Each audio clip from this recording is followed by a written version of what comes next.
My people, gather close and listen, for not all that shines is gold, and not every smile is born from kindness. This is a story of a man named Ozo, blessed with land and wealth, but tested by sorrow. It is the story of his daughter Amara, pure as the morning sun, and the woman who came into their lives carrying the shadow of envy. This is the tale of the evil stepmother.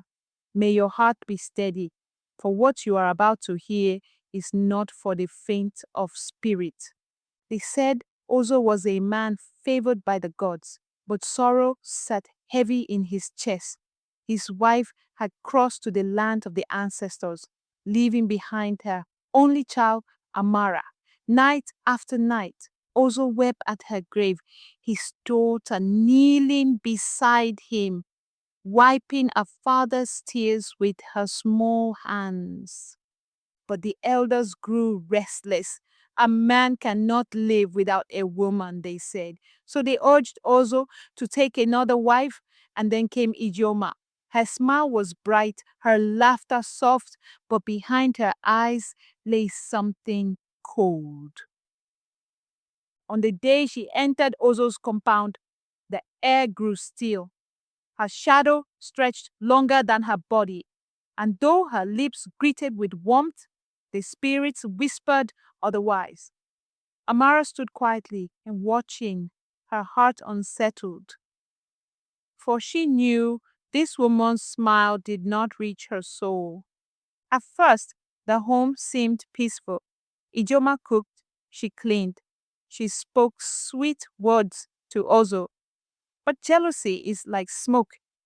You may try to hide it, but soon it fills the room.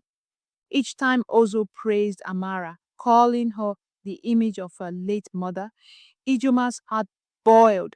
She could not bear to see the girl shine brighter than her own son, Chike. And so, in the dead of night, she walked barefoot to the shrine. The priestess awaited her, surrounded by skulls and candles burning red. "What do you seek?" the priestess asked. "I want the girl destroyed," Ijeoma whispered. The priestess tied black cloth around charms and pressed them into her hands.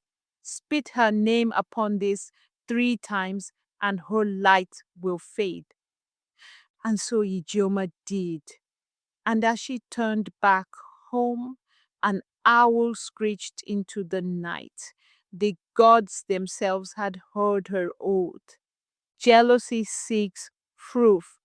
To test the girl, Ijeoma commanded, "Amara, fetch water from the stream in the evil forest." Amara trembled, but she obeyed. With a clay pot upon her head, she walked into the mist, the trees whispering like voices of the dead. Every step echoed like drums of doom. Suddenly, before her appeared an old woman, bent with age, but her eyes sharp like fire. "Child," she said, her voice echoing through the forest, "beware. The heart that hates you shall fall by its own hand. Fear not, for your mother's spirit walks beside you." Amara fell to her knees in fear, but when she raised her eyes, the woman was gone. Only the sound of her staff striking the earth remained. Ijeoma's heart grew darker. If the forest would not claim Amara, then poison would. She cooked yam pottage, sprinkling powder from her black pouch into the pot. The stew bubbled unnaturally, smoke turning black.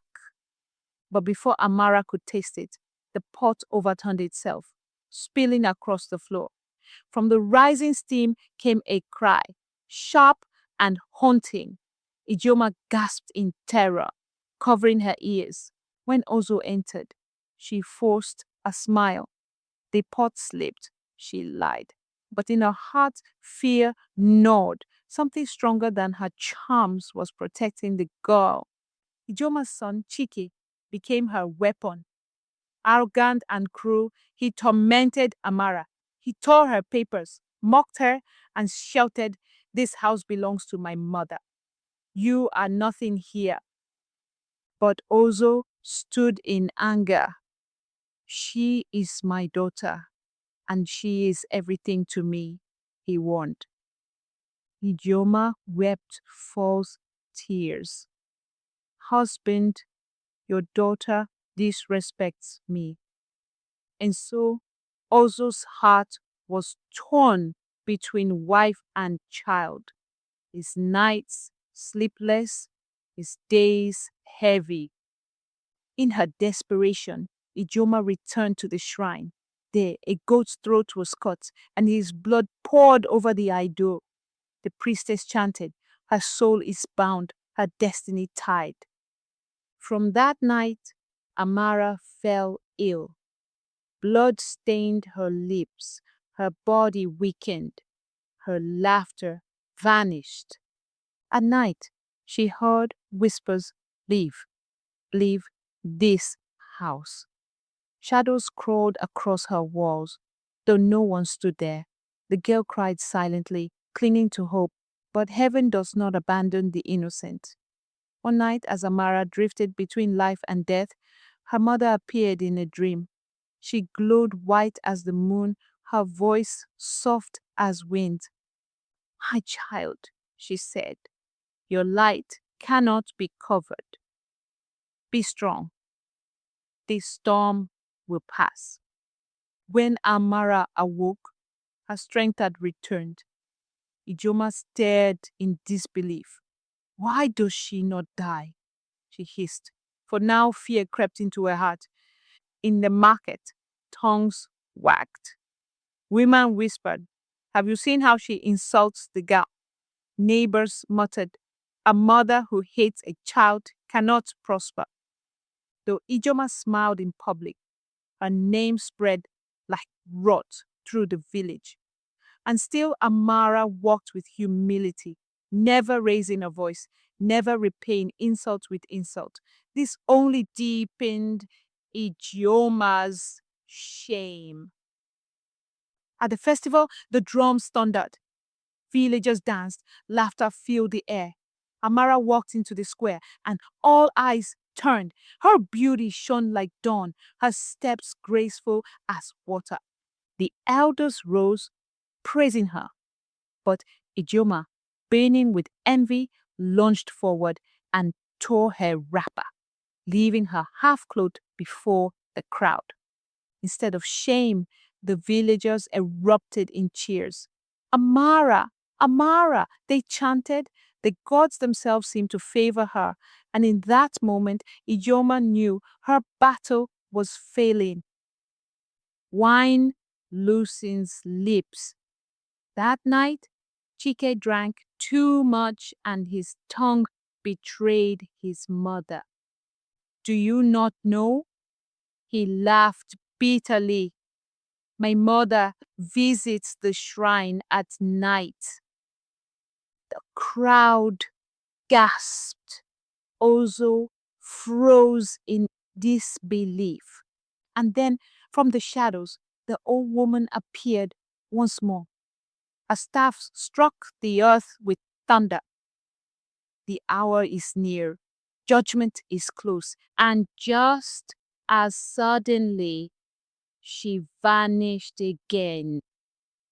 In the dead of night, flames erupted in Ozo's barn. But these were no ordinary flames. They twisted and turned, forming faces, screaming like the tormented. Villagers gathered in fear. Ozo held his head, wailing. But Ijeoma fled to the priestess. "Help me," she cried.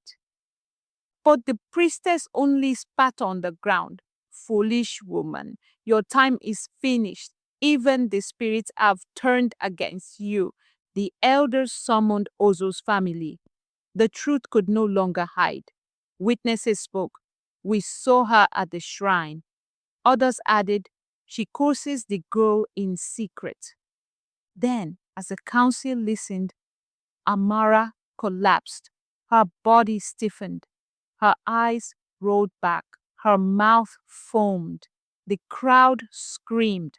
The priest rushed forward, sprinkling holy water. In the name of the Almighty, release her, he cried.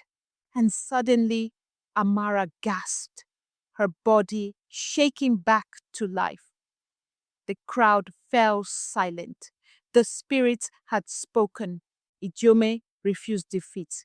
In a last desperate act, she dug into the earth, tying Amara's hair with palm oil and black powder. She whispered curses, her eyes bloodshot. But the sky thundered. Wind howled, tearing at her clothes. Her body twisted unnaturally. Her scream echoed through the village. No, she cried, but the power she sought betrayed her. Madness took her. She ran into the evil forest, laughing and screaming, never to be seen again. And so peace returned. Amara recovered, her beauty shining brighter than ever. A noble suitor came, blessed by the elders, and the village danced in joy. Ozo wept before his daughter. Forgive me, child. I was blind, but Amara, gentle as always, only said, Father, love cannot be broken. And then, as the drums thundered, the old woman appeared for the last time. She raised her staff, smiled, and vanished into light. For she was no ordinary woman. She was the guardian spirit of Amara's late mother. My people, this is the story of Ozo, Amara, and the evil stepmother. Learn from it. Not every woman who enters your home brings peace. Jealousy destroys, envy blinds, and evil consumes the one who carries it. But remember this, the light of truth may bend, but it cannot break. May your homes be free of shadows, and may your hearts remain pure. For in the end, evil always falls, and good always stands. Please remember to like, share, and subscribe for more stories.